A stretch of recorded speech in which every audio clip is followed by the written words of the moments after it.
நல்லதே நடக்கும். ஓம் நம சிவாயும். எல்லாம் வல்ல ஸ்ரீ பாராகியம்மன் திருடி சரணம்.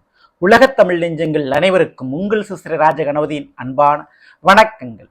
இன்றைய பதிவில் துலாம் ராசியில் பிறந்த நண்பர்களே, ஒரு மனிதனுக்கு பிடிச்ச மாதிரி ஒரு வாழ்க்கை, பிடிச்ச மாதிரி ஒரு வேலை, தொழில், பிடிச்ச மாதிரி ஒரு வாழ்க்கை துணை, தனக்கு பிடிச்ச மாதிரி தன்னுடைய பிள்ளைகள் நடந்து கொண்டா அவனை விட இந்த உலகத்துல லக்கி, ஒரு அதிர்ஷ்டசாலி வேற யாரும் இருக்க முடியாது. அப்படிப்பட்ட ஒரு நிலைப்பாடு இந்த துளாராசியில பிறந்த உங்களுக்கு கிடைக்க போகுது, நடக்க போகுது. பிடிச்ச மாதிரி ஒரு வேலை, தொழில் கண்டிப்பா கிடைக்க போகுது, நடக்க போகுது. அதிலும் குறிப்பா தப்பிக்க போகும் உங்களுடைய தலையும் தன்மானமும் சேர்த்து வைத்த தனமும். காரணம் ராஜகுபேர நேரம், சரியான நேரங்க.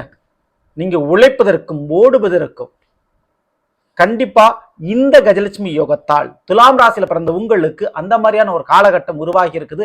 இன்றைய பதில இதை பத்தி தான் விரிவா விளக்கமா பலன்களை பத்தி பார்க்க போறோம். பதிவு ஃபுல்லா பாருங்க நம்ம சேனல்ல. ஏற்கனவே துலாம் ராசியில பிறந்த உங்களுக்கு ராகு கேது பயிற்சி பலன்கள் மற்றும் குரு பயிற்சி பலன்களை பதிவிட்டாச்சு. பார்க்காதவங்க சேனலை பாருங்க, கண்டிப்பா யூஸ்ஃபுல்லா இருக்கும். மறக்காம நம்ம சேனலை சப்ஸ்கிரைப் பண்ணிட்டு கூடவே தர பெல் ஐகான் பிரஸ் பண்ணிட்டு பக்கத்துல ஒரு ஆல் என்ற ஆப்ஷனை தவறாம செலக்ட் பண்ணி வச்சுங்க. உடனே நான் பதிவிடக்கூடிய அடுத்தடுத்த பதிவுகள் உங்களுக்கு உடனுக்குடன் நோட்டிபிகேஷனாக வந்து சேரும். துலாம் ராசியில் பிறந்த நண்பர்களே, கஜலட்சுமி யோகம் 12 வருடங்களுக்கு பிறகு உருவாக போகிறது. முதல்ல இந்த கஜலட்சுமி யோகம்னா என்ன அப்படின்னா, தேவர்களுக்கு குரு பகவான் என்று சொல்லக்கூடிய பிரகஸ்பதியும், அசுரர்களுக்கு குரு என்று சொல்லக்கூடிய சுக்கிர பகவான், இந்த 2 கிரகங்களும் ஒரே ராசியில ஒன்று இணையும் போது கஜலட்சுமி யோகம் உருவாகும். அப்படி உருவாகும் போது என்னென்ன நடக்கும் அப்படின்னா, காதல், காமம், குழந்தை பாக்கியம், கல்யாண வாழ்க்கை, இல்லற வாழ்க்கையில மிகப்பெரிய அளவு ஒரு திருப்தியும் ஒரு சந்தோஷத்தையும் ஒரு நல்லதையும் கண்டிப்பா செய்யும் இந்த 2 கிரக சேர்க்கை. மேலும் இந்த 2 கிரகமே ராஜ கிரகங்கள் சொல்லுவாங்க. அதனால ராஜாங்க பதவிகள் கண்டிப்பா தேடி வரும், கிடைக்கும். ஸோ அதுல உங்களுடைய துலா ராசிக்கு இந்த நிகழ்வு எங்க ஏற்படுதுன்னா 9ஆம் இடம் மிதுனத்துல. ஏன்னா இப்போ மிதுனத்துல ஏற்கனவே குருபவன் அமர்ந்திருக்கிறாரு.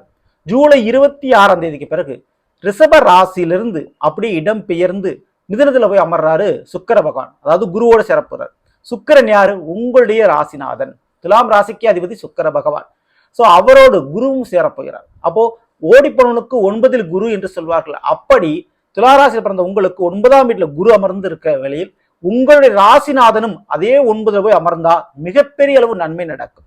நான் முதல்ல சொன்ன மாதிரி தலையும் தன்மானமும் சேர்த்து வைத்த தனம் தப்பிக்க போகிறது. ஆமாங்க, குறிப்பிட்டு முதல்ல நான் சொல்லக்கூடிய இந்த கடன் பிரச்சனை, கழுத்தை நெருக்கக்கூடிய அந்த கடன் பிரச்சனையிலிருந்து தப்பிக்கிறதுக்கு ஒரு வழி, ஒரு வாய்ப்பு உங்களுக்கு கிடைக்க போகுது. ஒரு தொழில் ரீதியான ஒரு பங்கோ அல்லது வேறேனும் ஒரு லாபம் ரீதியாக உங்களுக்கு பணமானது வந்து சேரப்போகிறது. கடன் பிரச்சனை உங்களுக்கு கொஞ்சம் கரைய போகுது, காணாமல் போக போகிறது. கடன் பிரச்சனை ரொம்ப சிக்கல்ல தைக்கக்கூடியவங்களுக்கு அப்படிப்பட்ட அந்த கடன் பிரச்சனை நீங்க தப்பிக்க போவது உறுதி. இன்னொரு பக்கம் உடல் நோய் பிரச்சனை, வருத்தி வாட்டி வதைக்கக்கூடிய இந்த உடல் நோய் பிரச்சனையிலிருந்து தப்பிக்க போவது உறுதி.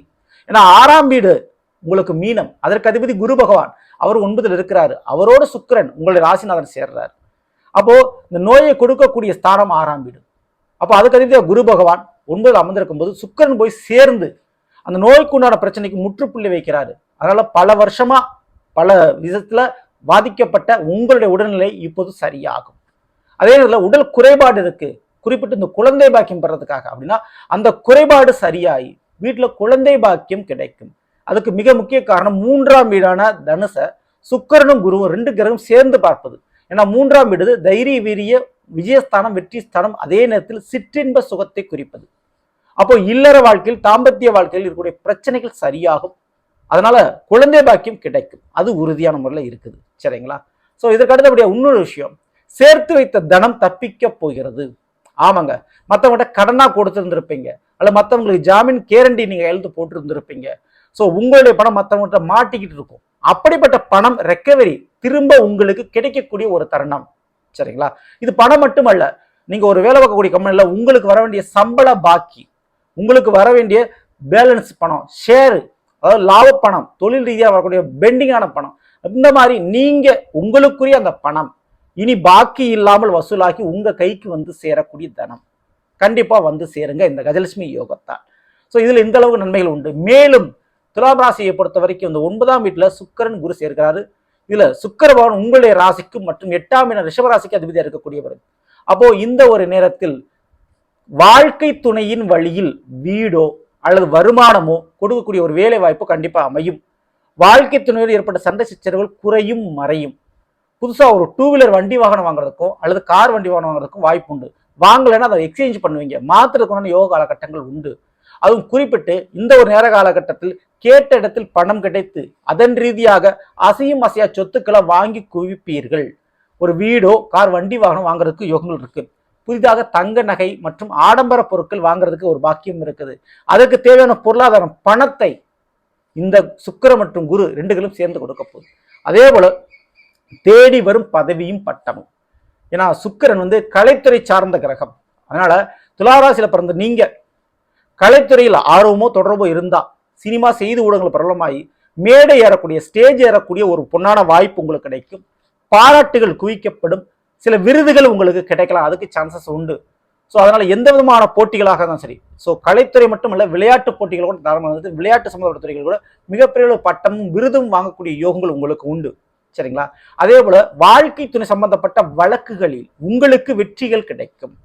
ஓகேங்களா? ஸோ அதே போல வேலை நிமித்தமா அல்லது வேலை பார்க்கக்கூடிய கம்பெனியில் ஏதோ ஒரு கோர்ட்டு கேஸ் வழக்குகள் போட்டிருக்கீங்கன்னா அதுல ஃபேவர் உங்களுக்கு சாதகமாக முடியும் தீர்ப்புகள். சரிங்களா? அடுத்து குரு பகவான் அமர்ந்திருக்கிறார். குரு எப்படிப்பட்டவர் அப்படின்னா உங்களுடைய துலாமிற்கு 3ஆம் வீடான தனுசுக்கும் 6ஆம் வீடு மீனத்துக்கு அதிபதியா இருக்கக்கூடியவர். அப்போ 3ஆம் வீடு கண்டிப்பா கூட பிறந்த சகோதர சகோதரிகளால் உங்களுக்கு ஒரு நன்மை நடக்கும், அல்லது உங்களுடைய காரியங்களுக்கு அவர்கள் தடையாக இருந்தால் தடையை விளக்குவார்கள். சரிங்களா? ஸோ அவங்க மூலமா உங்களுக்கு கிடைக்க வேண்டிய ஒரு பணமானது பாசமானது கிடைக்கும் இந்த தருணத்துல. அது எந்த மாற்று கருத்தும் இல்லை. கண்டிப்பா அந்த பாசம் பிணைப்புகள் கொஞ்சம் அதிகரிக்குமாறு செய்யும். அதே போல உங்களுக்கு தாய் தந்தையர் போல் இருந்து அவர்கள் சில கடமையை செய்ய வேண்டிய சூழ்நிலை அவர்களுக்கு உருவாகும். ஸோ அவங்களால உங்களுக்கு ஒரு காரியம் கண்டிப்பா நடக்க போது, அது எந்த மாற்று கருத்தும் இல்லை. ஸோ இதற்கு அடுத்தபடியாக குரு பகவான் மீன ராசிக்கு அதிபதியாக இருக்கக்கூடியவர் 9ல சுக்கிரனோடு சேர்ந்து அமர்ந்திருக்கிறார் உங்களுடைய ராசினார். அப்போ வேலையில் நிச்சயம் ஒரு கேரண்டி, வேலை ஸ்திரமாக விடும், அதாவது நிரந்தரமாயிரும்.